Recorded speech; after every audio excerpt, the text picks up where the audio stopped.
fils de Johnny Hallyday et de Sylvie Vartan, David Hallyday a toujours évolué dans le monde de la musique.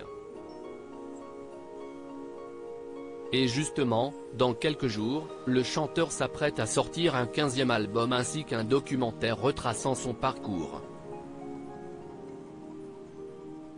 Pour l'occasion, il s'est souvenu de ses débuts dans la musique. Selon ses dires, de nombreuses personnes ne croyaient pas en lui. Explication. 2 projets d'envergure pour David Hallyday. 2 ans et demi après son dernier album, David Hallyday signe son retour sous le feu des projecteurs.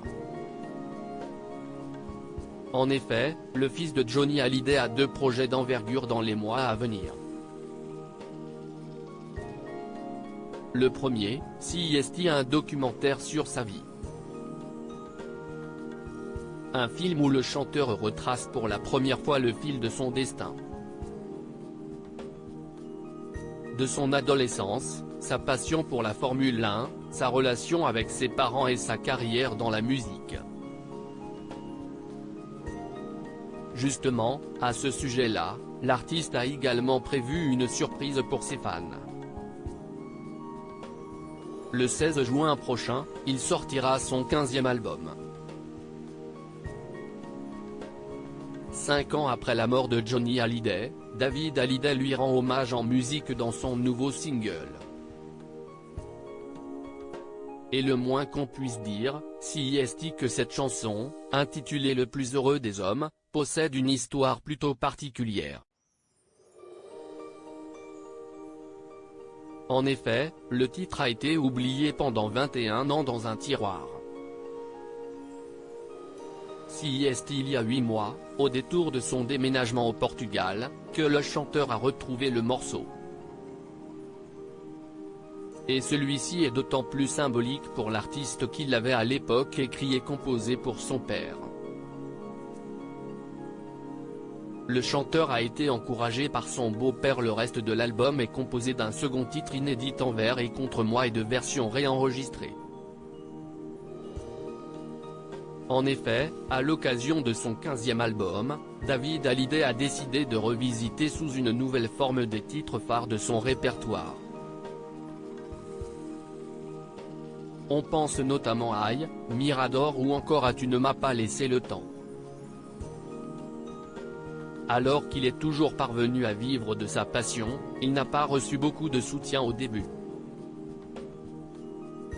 En effet, lorsqu'il a manifesté son souhait de faire carrière dans la musique, il a reçu beaucoup de critiques. À mes débuts, en dehors de ma famille, plein de gens me soutenaient que je n'étais pas assez bon pour faire carrière. David Hallyday pour Télé 7 jours. Pour vivre de sa passion, David Hallyday a pu compter sur le soutien de son entourage.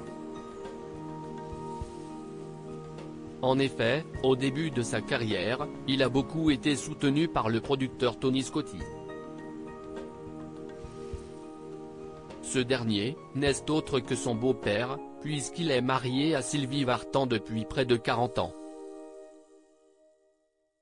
CIST, lui, qu'il lui a demandé de persévérer et de ne pas rester dans l'ombre. Sans ça, peut-être qu'il serait aujourd'hui ailleurs que sur scène.